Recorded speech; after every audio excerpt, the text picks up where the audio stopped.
لا إله إلا الله محمد رسول الله. السلام عليكم ورحمة الله وبركاته.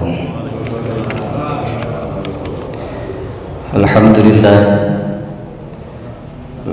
لله الذي جعلنا من الناصحين وفهمنا من علوم العلماء الراسخين، والصلاة والسلام على من نسخ دينه وديان الكفرة والطارئين وعلى آله وأصحابه الذين كانوا يتمسكوا شريعته صالحين. أما بعد،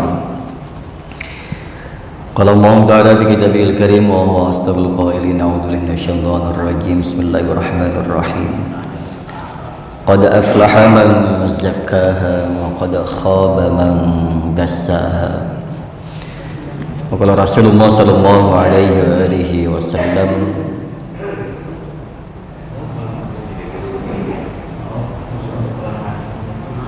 إنما بعثت لأتمم مكارم الأخلاق. صدق الله العظيم وصدق رسوله النبي الحبيب الكريم، ونحن على ذلك من الشاهدين والشاكرين، الحمد لله رب العالمين. Alhamdulillah, puji serta syukur kita panjatkan kehadirat Allah Subhanahu wa taala. Salawat salam semoga senantiasa Allah limpah curahkan keharibaan baginda Nabi Agung Muhammad sallallahu alaihi wa alihi wasallam. Allahumma shalli wa sallim wa barik alaihi.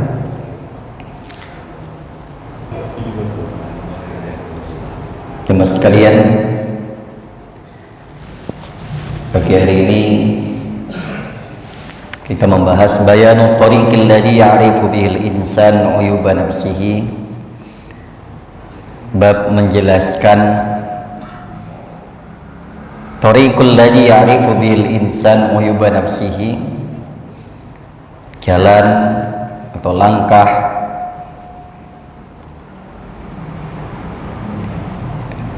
untuk mengetahui kekurangan diri kita sendiri.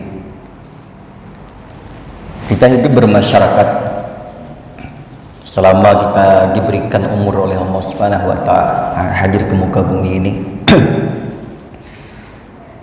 tidak ada satupun manusia yang tidak memiliki kesalahan. Tidak ada satupun manusia yang tidak berbuat dosa. Kalau Nabi kan pengecualian ya, kalau Rasulullah pengecualian. Kita sebagai umatnya sudah barang pasti kita memiliki salah, khilaf, dosa yang terkadang tanpa kita sadari jamaah sekalian. Karena kita seringkali melihat kesalahan itu ada pada diri orang lain, sehingga kita jarang membuka kesalahan diri kita sendiri, atau bahkan jarang menyadarinya. Ya'lam anna Allah azza wa jalla idza arada bi'abdin khairan, ketahuilah sesungguhnya Allah azza wa jalla idza arada bi'abdin khairan, ketika menghendaki kebaikan kepada seseorang, basarahu bi'uyubi nafsihi, akan Allah berikan kekuatan hatinya untuk mengetahui aib-aibnya dirinya sendiri. Basirah, mata hati, menyadari. Akan Allah buka hati kita untuk menyadari bahwa kesalahan-kesalahan, aib-aib diri kita ini dibuka oleh Allah Subhanahu wa taala. Untuk apa? Agar supaya kita mau bertaubat, mau mengakui kesalahan. Jadi kalau suatu ketika kok ada hal terjadi dalam diri kita, kemudian atau ada seseorang yang kemudian mengetahui kesalahan kita, ini boleh jadi ini adalah cara Allah untuk membuat kita ke arah yang lebih baik. Misalkan untuk taubat, misalkan, atau yang kecilnya untuk meminta maaf, misalkan. Ini bisa jadi ini adalah cara Allah agar supaya kita ini menyadari betul bahwasan, oh ya, saya salah. oh saya keliru, saya harus memperbaiki kesalahan ini, saya harus minta maaf dengan segera, saya tidak boleh menyakiti perasaan orang lain, saya harus maksimal, saya tidak boleh begini.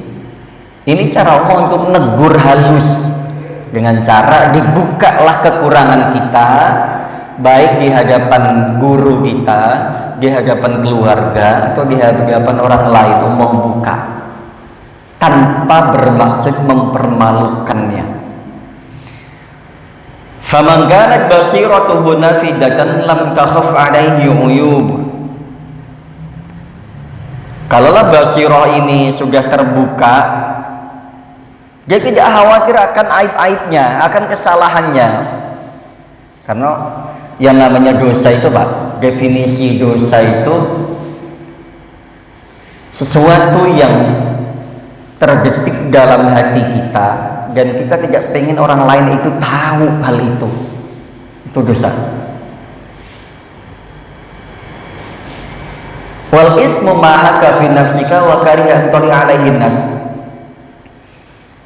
Sesuatu yang pernah kita lakukan, pernah kita kerjakan dan kita nggak pengen manusia itu tahu.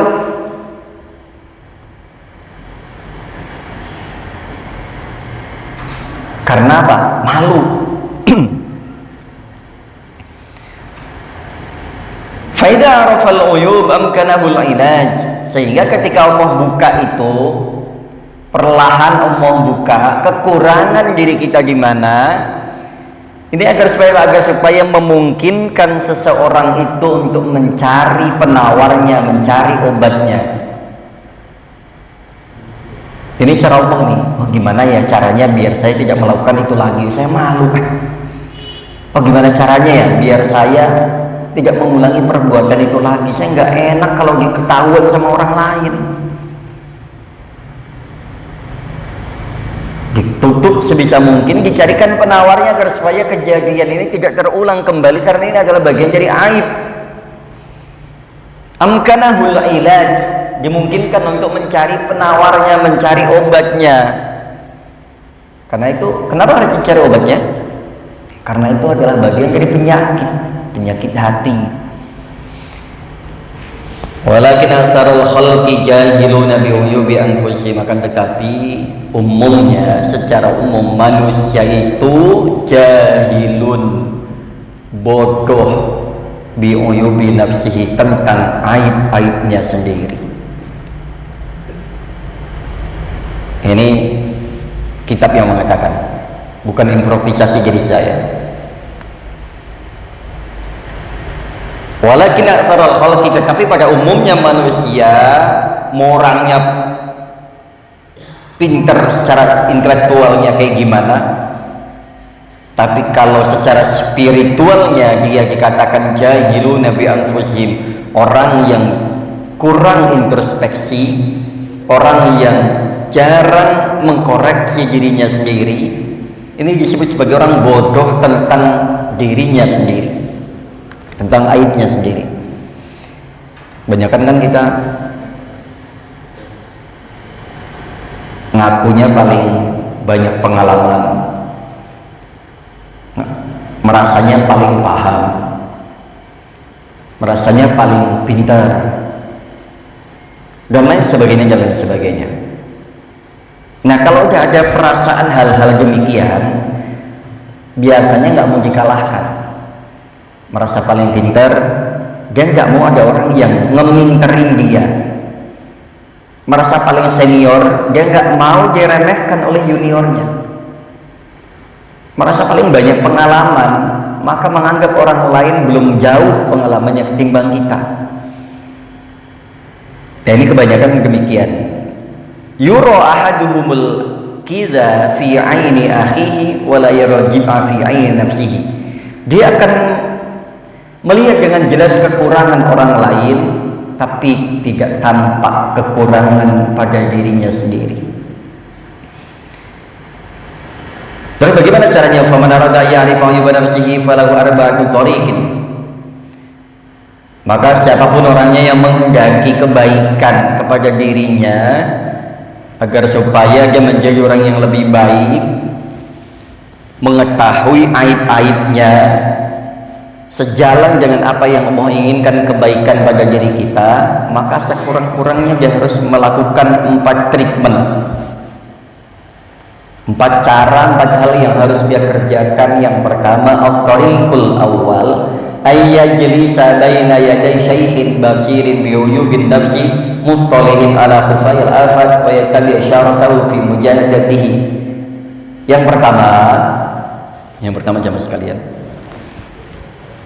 hendaknya dia duduk di hadapan sang guru, mencari guru spiritual yang kasyaf, guru spiritual yang sudah kasyaf, yang sudah paham tentang dirinya sendiri, yang sudah mengenal Allah Subhanahu wa ta'ala. Ini harus kita lakukan. Penting Pak, nyari guru spiritual itu penting. Ada yang memandu kita. Kalau dalam bahasa thariqah itu ada mursyidnya, ya, ada yang membimbing kita. Kalau boleh dibilang caranya, bahasanya adalah murabbi ruh, yaitu sang pembimbing ruh. Jadi ada orang yang sudah paham tentang kehidupan, selaras dengan pengetahuan agamanya yang mendalam. Dia sudah paham tentang ilmu-ilmu yang mengajarkan, menuntun manusia kembali kepada Allah dengan jiwa dan ruhnya, jiwa dan raganya.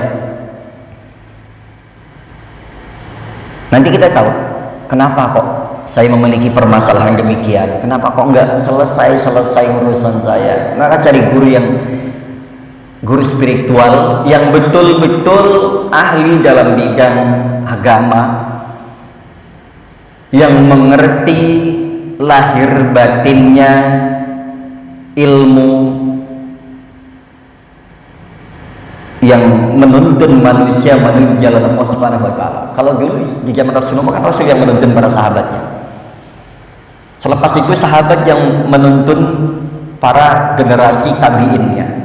Begitu terus sampai dengan para ulama, dipandu kita menuju jalan bagaimana caranya untuk sampai kepada Allah Subhanahu wa ta'ala dengan lahir batinnya. Nanti akan ketahuan Pak. Kalau zaman dulu ketika di pesantren itu, kalau kita melakukan satu kesalahan, itu terbayang-bayang kesalahan kita karena entah kenapa kiai kita ini, abah ini tahu apa yang kita lakukan. Begitupun ketika kami pesantren, tidak lepas dari aktivitas atau kelakuan anak muda masa itu, kabur dari pesantren misalkan, atau ngambil sesuatu misalkan, atau melakukan kesalahan apa misalkan. Maka abah ini tahu, paham yang dilakukan oleh para santrinya, sehingga nanti diarahkan, kamu jangan kayak gitu ya, itu nggak boleh, kabur dari pondok itu nggak boleh. Ngerti? Padahal nggak ada yang ngasih tahu. Kita kabur dari pondok itu kan nggak ada yang ngasih tahu. Perginya jam berapa, pulangnya jam berapa, kecuali memang betul-betul dicariin. Nanti ketahuan. Karena seperti sudah ada yang ngawasin kita. Itulah pentingnya kalau guru spiritual yang betul-betul itu, dia mengetahui keberadaan kita dan permasalahan kita, dan mengetahui bagaimana mu'alij, bagaimana cara mengobatinya. Oh, ini orang malas sholat misalkan, maka obatnya adalah begini, dikasih cara treatment agar supaya melakukan hal ini. Kalau Nabi kan dulu gitu. Nabi ketika seseorang bertanya kepada Nabi dengan satu pertanyaan, 5 orang dengan satu pertanyaan akan ada 5 jawaban berbeda, karena beliau sudah kasyaf, Seseorang dengan pertanyaan yang sama, permasalahan yang sama, 5 orang dengan permasalahan yang sama bisa memiliki 5 jawaban berbeda bagaimana kondisi psikologi seseorang itu, bagaimana kondisi permasalahan orang itu, sehingga Rasul memberikan jawaban yang berbeda-beda. Karena beliau paham betul orang ini kelakuannya begini. Kalau saya kasih jawaban demikian nggak cocok, nggak pas. Nah, sekarang orang alim masjid misalkan, ini lagi majelis taklim begini. Ada yang nanya, wah bagaimana caranya begini? Lihat ternyata orangnya ini sudah biasa jamaah. Maka kalau dikasih jawaban yang berkaitan dengan rajinnya sholat jamaah atau sholat tepat waktu, ini jamaah sudah tepat waktu, maka tidak menjadi unsur obat itu.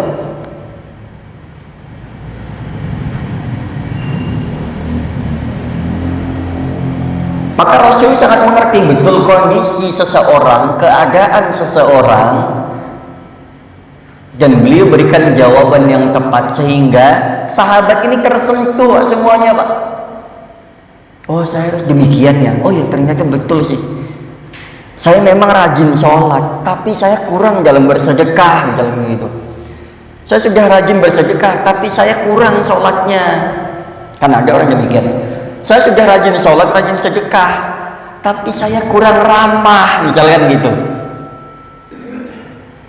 Sudah rajin sholat, sedekah, ramah, tapi ada hal lain, saya kurang peduli dengan sekitar. Nah, jawabannya ini akan berbeda tergantung bagaimana kondisi seseorang, jemaah sekalian. Nah, ini langkah pertama, mencari guru spiritual yang paham betul ilmu-ilmu yang mengarahkan, menunjukkan, menuntun manusia kepada jalan Allah Subhanahu wa taala dengan cara melalui syariatnya.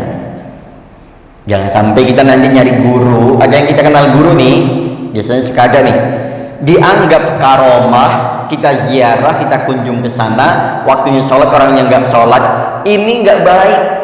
Mau sehebat apapun dia, ketika waktunya sholat dia nggak sholat, maka jangan diikutin. Saya kemarin tuh dengar gini, ada salah seorang yang di komentar itu bilang, ini kami melihat karomahnya orang ini yang dianggap guru yang dikultuskan sebagai wali ya. Tapi saya agak-agak, saya pribadi sih, maaf, yang lain boleh, saya agak meragukan tentang kewaliannya. Kenapa? Kami di ruang tamu itu ngobrol dengan beliau, masih ngobrol. Di jam sholat itu beliau menyuruh kami untuk mengambil sesuatu di kamarnya dan kami melihat beliau sedang sholat. Entah ini karangan orang yang memang terlalu memaksakan untuk mengatakan bahwa beliau ini wali misalkan. Terlepas dari itu ya, katakan yang lihat satu orang, tapi kan orang yang ditemui ini akhirnya menganggap bahwa sholat itu sepele. Nah, ini buktinya gurunya, andai kan betul lah yang sholat itu di dalam itu dalam ruhnya yang lihat satu orang. Tetapi orang yang kemudian sedang ditemui orang banyak di luar ini kan menganggap bahwa waktunya sholat nanti, guru kita masih duduk. Ini contoh yang nggak bagus. Mau gimana pun dia harusnya nggak begitu. Kalau memang dia mau menunjukkan dia sholatnya dengan ruhnya, katakan gitu, fisiknya masih di luar, atau bisa bahasanya, katakan kalau wali itu misalkan bisa membelah diri lah bahasanya gitu. Tapi nggak begitu caranya. Tapi ini entah kesaksian orang yang dusta atau orang yang mengkultuskan orang tersebut sebagai wali. Tapi mohon maaf kalau kami agak kurang yakin dengan kesaksian begitu. Boleh dia mau ngomong wali mau gimana, tapi ketika di hadapan seseorang dia akhirnya apa? Orang-orang yang duduk di situ kan menganggap bahwasanya, kecuali ya mohon maaf, kalau memang itu jamnya jam sholat sunnah misalkan duha misalkan, atau sholat sunnah yang lainnya misalkan. Nah, ini agak lain. Nah, dengan kita mengikuti guru yang tersebut, akhirnya kita mengikuti syarahnya, petunjuknya. Nah, ini yang kemudian ada guru, ada murid, yang nanti gurunya itu sanad keilmuannya itu nyambung sampai dengan Rasulullah. Ilmu ini harusnya Pak, kalau ilmu yang benar itu nyambung sampai Rasulullah. Ilmu Al-Quran nyambung sampai Rasulullah. Ilmu ngaji kitab nyambung. Ilmu yang lainnya nyambung sampai Rasulullah. Sehingga ilmunya orang ini tidak terputus, terus nyambung sampai Rasulullah. Sehingga diikuti.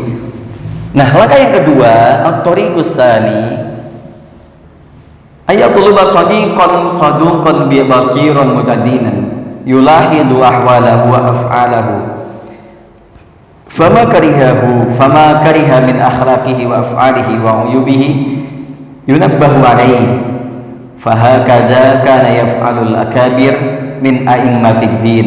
Yang kedua, langkah yang kedua, berkawan dengan orang yang aktif mengamalkan ajaran agama, orang yang paham dan aktif mengamalkan ajaran syariat Islam. Sehingga kenapa? Sehingga ketika berkawan, berkumpul satu majelis dengan orang yang ahli ibadah, misalkan ahli ilmu, maka ketika kita suatu saat melakukan hal yang kurang baik, teman akan mengingatkan, bro, nggak boleh begini. Oh, kenapa tuh? Nggak boleh gibah ya. Oh iya ya, sorry. Diingetin. Jangan gitulah, kasihan tuh teman kita. Iya juga sih. Nah, disampaikan. Ketika kita nggak niat atau ngomongin masalah yang kurang baik di majelis itu atau dengan teman itu, langsung diingatkan buru-buru, nggak boleh gitulah, kasihan orang.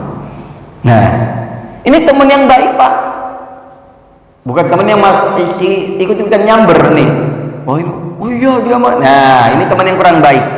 Maka yang kedua caranya, mencari teman yang sodikon, yang jujur, sodukon, yang betul-betul menjadi orang yang lurus, basiron mutadi dan biulahidu ahwalahu wa af'alahu, dan orang yang mengamalkan agama secara menyeluruh.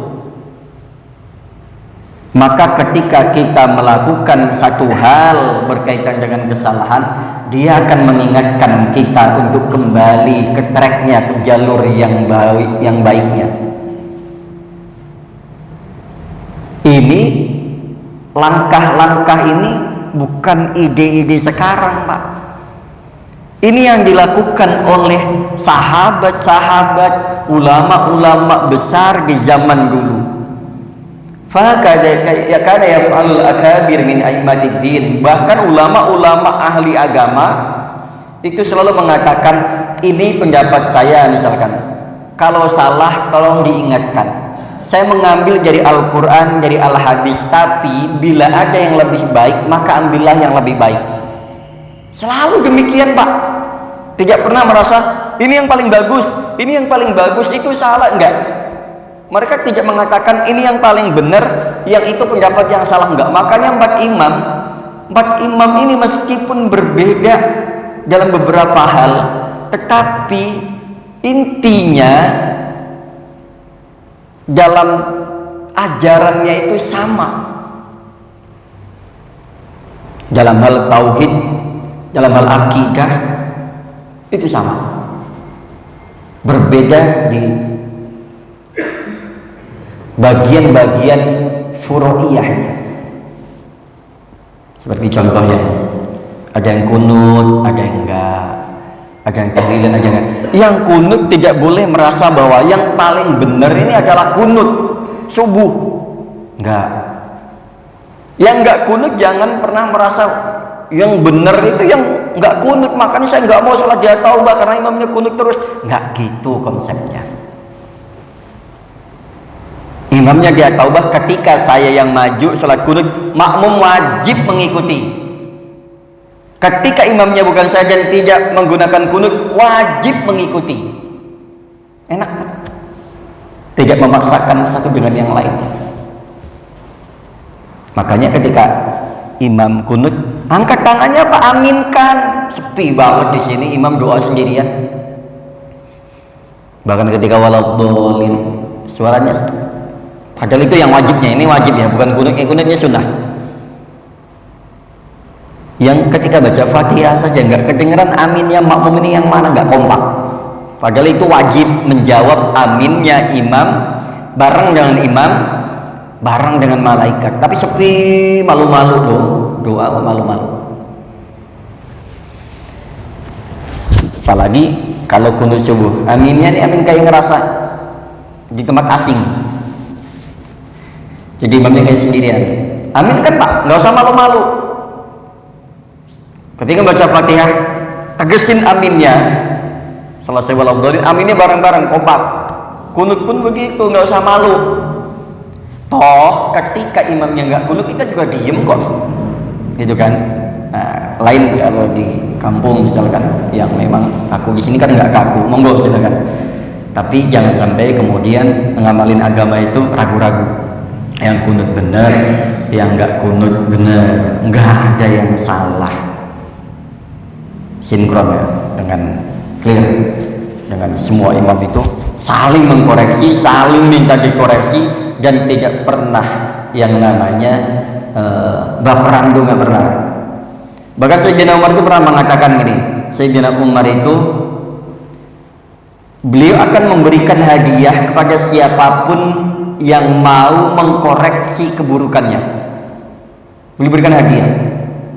Contoh misalkan sahabat Umar, mohon maaf ya Khalifah, mohon maaf, kenapa tuh tadi saya lihat kok jenengan kurang pas ya, kayaknya agak nggak senyum tadi sama jamaah, sama yang lainnya. Entah jenengan lagi ada pikiran mungkin atau gimana. Oh iya ya Allah, astagfirullahaladzim, mohon maaf ya. Kasih hadiah orang itu. Nggak ngelak, nggak ngeles. Apaan orang begitu? Ya, enggak.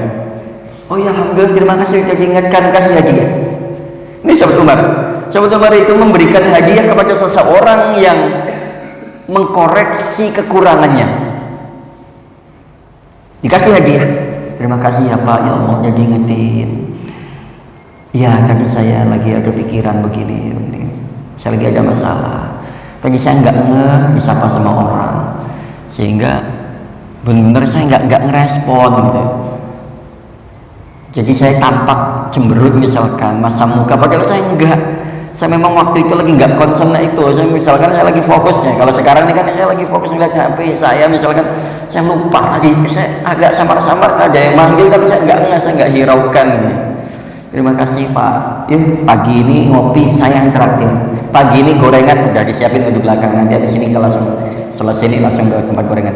Syuruk jam berapa Pak? 5.37. Masih lama ya? Harus syuruk ya? Oke, kita lanjutkan, ini baru 2. Mencari teman yang lurus, yang konsisten, yang istiqomah, yang mau mengingatkan tentang hal-hal yang kurang baik. Yang ini juga dilakukan oleh para orang-orang besar. Bahkan ada satu lagi, sahabat Hudzaifah Ibnu Yaman itu ketika di satu kesempatan, wa yaqulu anta sahibu Rasulullah sallallahu alaihi wasallam fil munafikin. Jadi suatu ketika Hudzaifah juga bercengkrama dengan sahabat Umar. Sampai beliau mengatakan bahwa Anda ini kan sahabatnya Rasulullah. Jadi sampai minta dikoreksi. Fahal taro alayya syai'an min asarin nifaq. Sampai bilang, Anda melihat nggak dalam diri saya ini ada sisa-sisa kemunafikan misalkan, karena dulu kan pernah jahiliyah gitu ya, sahabat Umar. Sampai bilang, Saman kan ahli majelis taklim, ahli ngaji. Saya ini kan enggak Pak, saya belum sholat jamaah. Saya sholat sih tapi kadang di rumah misalkan. Kalau kamu ke kantor buru ya, ketemunya di jalan, ketemu masjid ya kita mampir di musola gitu. Kadang juga di kantor misalkan gitu. Tapi saya belum bisa istiqomah. Nah, jenengan yang sudah istiqomah ngaji, istiqomah sholat ini, mohon dong sarannya. Saya ini baiknya gimana? Atau misalkan saya masih ada nggak sih sisa-sisa kejahilian saya, keburukan saya? Kan kita kan pernah mengalami, pernah masa muda, pernah melakukan satu kesalahan, pernah melakukan aib misalkan, atau pernah nggak baik dengan masyarakat. Maka saya sekarang gimana sih saya? Menurut Bapak saya ini harus gimana sih? Saya baik nggak kalau saya melakukan demikian gitu. Nah ini sama teman-teman juga baik tuh kayak gitu. Tapi dianjurkan bertanya kepada teman-teman yang memang lurus orangnya, jangan nanti ditanya apa jawabannya malah menjelek-jelekkan. Ini juga nggak baik. Oh itu mau ini nggak bagus. Nah ini salah satu yang kemudian menjadi urutan nomor 2 penawar bagi orang yang pengen lebih baik dengan mengetahui kekurangannya sehingga mencari penawarnya. Yang ketiga, jamaah sekalian. Yang ketiga, tariqus salis ayyastafida ma'rifatahu bi nafsihi min alsinati a'daihi. Fa inna 'aina as-sukhti tubdil masawiya wa la 'ala ittifa' al-insan bi'aduwin musakhinin bi yudzakiru uyubahu aksara min intifa'ihi bi sadiqin mudin. Nah, yang ketiga adalah setiap seseorang pasti ada orang yang tidak menyukainya. Ternyata ini perlu, Pak. Musuh, anggap aja lah katakan gini ya. Atau orang yang nggak suka dengan kita, dia biasanya akan membicarakan kekurangan kita, bukan kelebihannya. Orang yang nggak suka dengan kita, yang akan dibicarakan adalah kekurangannya. Nih si Amin, saya kalau ngimanin katakan 3 kali, maghrib, isya, subuh, orang akan fokusnya, oh si Amin zuhur asar nggak ada. Padahal maghrib isya subuhnya ada.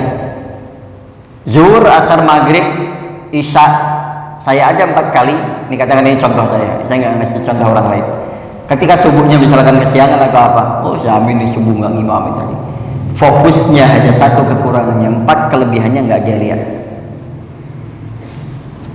Kita ngaji, orang lihat akan keburukan kita aja. Musuh itu jamaah sekalian, kalau apalagi orang yang nggak suka dengan kita. Orang itu kalau udah nggak suka, Pak, kita melakukan 99 kebaikan, orang hanya fokus dengan 1 keburukan yang pernah kita lakukan.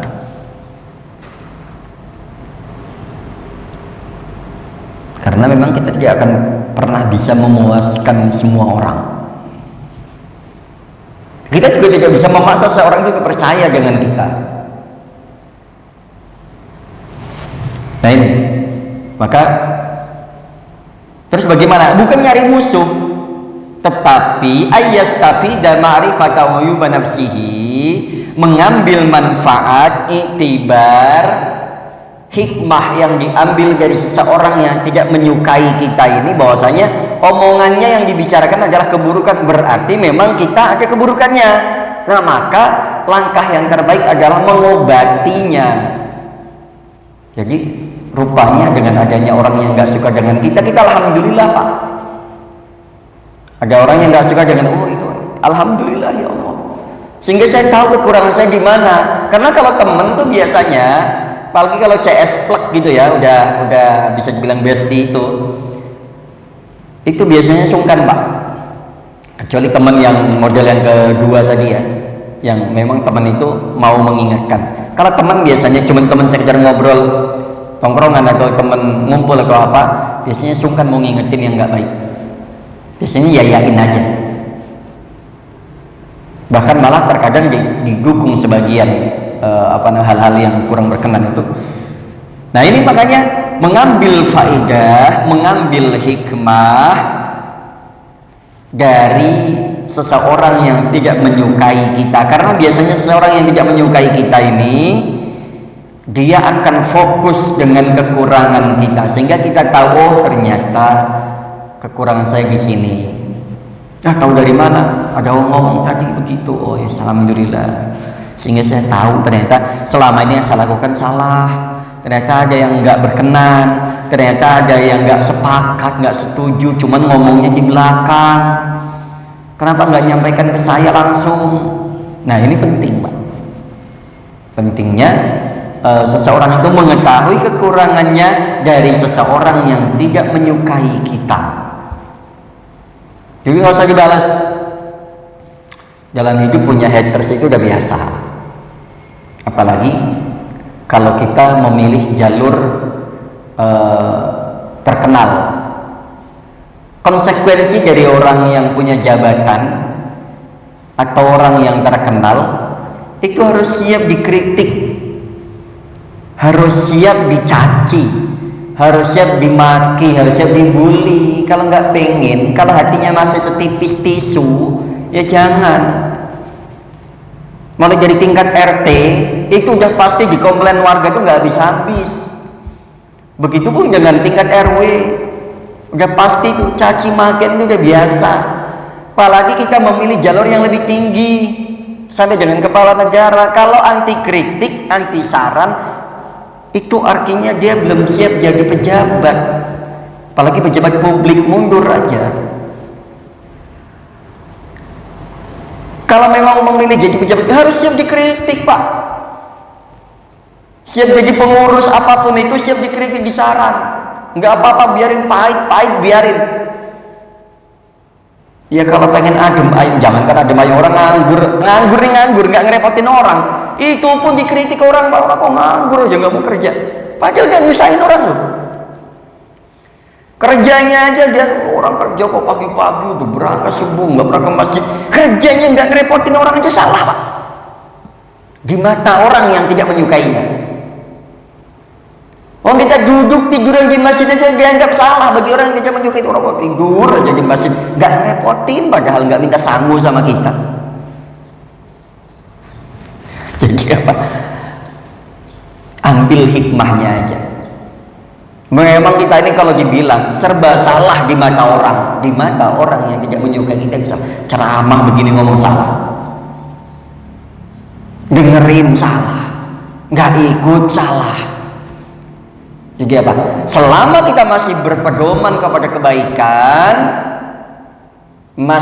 kita masih di tracknya, di jalur yang benar, anggaplah orang-orang yang tidak menyukai kita ini sebagai bahan untuk mengoreksi diri kita sendiri. Penting, nggak apa-apa ada yang nggak suka, itu hal yang wajar. Apalagi kita sebagai orang yang punya jabatan, nggak masalah. Jadi nggak usah salahin terus, biarin, Pak. Wong kita hidup aja udah salah di mata orang yang tidak suka dengan kita. Hidup kita ini udah salah, udah masalah baginya. Kan kita suka begitu. Ini mohon maaf, ini contoh kecil. Kita melihat ada orang yang hidupnya banyak di masjid misalkan. Kita menganggap itu orang nggak kerja ya, di masjid terus, dari masjid ke masjid, dan lain sebagainya. Padahal yang bayar listrik masjid, padahal yang dipakai adalah fasilitas masjid, padahal bukan kita penyumbang utama masjid. Kita tapi merasa risih gitu. Kadang mohon maaf, mungkin jadi saya juga terkadang merasa risih dengan demikian. Astagfirullahaladzim. Kadang begitu. Kenapa? Padahal saya nggak nyumbang, padahal saya nggak apa, tapi merasa seperti direpotkan gitu loh. Ya Allah, astagfirullahaladzim. Padahal nggak minjem uang ke saya, padahal juga nggak ngerepotin saya, tapi kadang merasa risih. Jujur ya, kita suka merasa risih dengan orang demikian. Intinya ya kita tadilah, mungkin kita yang merubah mindset kita juga sambil berusaha untuk meluruskan seseorang. Sambil kita misalkan contoh, ini orang udah benar belum cara yang diambil begini. Kalau udah benar ya monggo silakan, tapi kalau caranya nggak benar baru kita ingatkan. Nah ini penting. Ayas tapi kita ma'rifat ayyuban nafsi min al-sanati adaihi fa inna ayna as-sukhti tubil masawiyah. Jadi dengan mengambil hikmah manfaat dari orang yang tidak menyukai kita. Kenapa? Karena seseorang yang tidak suka dengan kita, dia akan membuka siapa diri kita, kesalahan apa yang kita perbuat, sehingga orang mengatakan ini salah, ini keliru. Sekali lagi, tapi kalau kita sudah berada di track yang benar, sesuai dengan syariat, sesuai dengan undang-undangnya, sesuai dengan peraturannya, tegak lurus, jalan aja langsung. Mau orang caci maki, bully, mau nimpukin, dan lain sebagainya, jalan terus. Tapi tetap orang-orang itu dengarkan, oh ya mungkin ini baik, mungkin ini nggak baik, mungkin ini kurang, dan sebagainya. Kebijakan ini penting juga buat pejabat-pejabat dari tingkat RT, RT RW dan seterusnya. Ini perlu juga. Yang terakhir jemaah sekalian, yang keempat, at-tariqur rabi ayu khalqun nas fa kullu ma ra'ahu mazmuman fi ma bainal khalqi fa yutalibu nafsahu bihi wa yunsihi ilayhi fa innal mu'min mir'atul mu'min fa yurabi min uyubi ghairihi wa uyuba nafsihi. Nah, yang terakhir adalah cara yang terbaik untuk mengetahui keburukan diri kita sendiri itu bukan dengan kita menyendiri, nggak bergaul, enggak. Terkadang kan kita minder ya. Kita dulu pernah ditunjuk misalkan menjadi apa, sebagai apa. Akhirnya kadang suka kapok. Kapoknya kenapa? Nggak mau lah disalah-salahin terus. Nggak mau. Akhirnya apa? Mundur. Akhirnya malah nggak berperan sama sekali. Ya contoh mohon maaf nih. Orang takut memilih pemimpin, takut salah memilih. Dan menilai calon pemimpin ini dari sekian banyak calon, katakan capres, cagup, atau yang sampai ke bawahnya, semuanya calon-calonnya nggak sesuai lah, misalkan saya mendingan golput. Aneh sama orang golput itu. Anehnya kenapa? Kita kan ikhtiar mencari pemimpin yang baik, yang diinginkan oleh agama. Maka pilihlah orang yang memiliki karakter itu, yang mendekati kesesuaian dengan yang kemudian karakter-karakter pemimpin Islam misalkan ya. Tapi bukan berarti dengan tidak adanya pemimpin itu kita lantas nggak milih. Kenapa? Percuma lah milih, nanti ujungnya sama, karena semuanya sama. Pemimpin itu sama, kalau udah jadi semuanya sama. Ya nggak gitu juga. Ikhtiarnya bukan dengan cara golput, enggak. Ini makanya saya menyampaikan, jangan golput, pilih aja sesuai hati nurani yang dianggap benar. Adapun nanti setelah itu kita selesai, kita doakan bahwa dia amanah, mereka amanah, mengemban amanah rakyat ini yang kita tanpa berat sebelah ke siapa dan kemananya. Suara tetap kita sumbangkan. Kenapa? Kalau kita ternyata pas milih pemimpinnya yang pas, suara yang kita sumbangkan satu orang itu pahala memimpin yang baik, memilih pemimpin yang baik, pahala Pak. Jangan malah angkat tangan, nggak mau lah, bodoh amat, malah akhirnya apa? Mengasingkan diri, nggak ngambil tindakan. Yang terbaik bukan bukan dengan mengurung diri, bukan dengan golput, bukan, tapi tetap melakukan hal-hal yang bermanfaat. Meskipun bukan di tempat yang sama, bukan di event yang sama, bukan di lokasi yang sama, bukan di kesempatan yang sama, bisa melakukan hal yang terbaik di tempat lain, di momen lain, di kesempatan lain, di lokasi yang lain. Bisa gitu. Jadi berkumpul, tetap ikut majelis taklim, tetap ikut jamaah, meskipun kita nggak serak sama orangnya, meskipun kita nggak serak sama penceramahnya, meskipun kita nggak cocok dengan narasi yang disampaikannya, meskipun kita nggak pas dengan apa yang Ustaz sampaikan, meskipun materinya katakan nggak mengena, nggak apa-apa, tapi apa? Kita berkumpul, tetap jangan sampai nggak berjamaah, ukhuwah kita bangun. Begini jamaah sekalian, 4 hal yang dilakukan sebagai treatment, langkah-langkah untuk kita memperbaiki diri kita sendiri dari kekurangan, dari kesalahan, dari dosa-dosa yang mungkin barangkali pernah kita lakukan.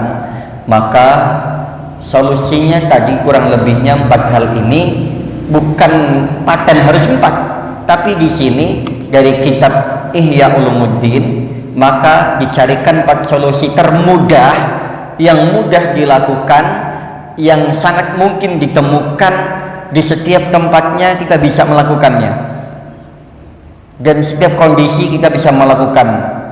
Mudah-mudahan jamaah sekalian Allah menuntun kita ke arah yang lebih baik. Semakin hari kehidupan kita semakin lebih baik, baik umur kita, baik amal kita, baik secara materi kita, baik semuanya lah. Yang kita minta adalah fid dunya hasanah wa fil akhirati hasanah. Dunianya baik, akhiratnya baik. Harus itu dua-duanya. Dunianya kita baik, Harus kita baik dunianya, akhiratnya harus baik, jangan sampai hanya salah satunya. Ini coba syukur lebih maaf. Dan sekali lagi, ini pertama saya menyampaikan untuk diri saya sendiri. Tentu yang paling banyak salah adalah saya. Dan tentu kita semuanya memiliki kesalahan. Tapi bukan untuk dipublikasikan. Kalau memang orang sudah tahu kesalahan kita, maka segera kita carikan obatnya. Jadi 4 itu mudah-mudahan ada manfaatnya, bisa kita amalkan jemaah sekalian. Kurang lebih maaf, dan kita tutup dengan doa kifarah majlis. Subhanakallahumma rabbana wa bihamdika asyhadu an la ilaha illa anta astaghfiruka wa atubu ilaik. Taufiq hidayah wa ridha wa lillahi minas siratal mustaqim. Wassalamualaikum warahmatullahi wabarakatuh.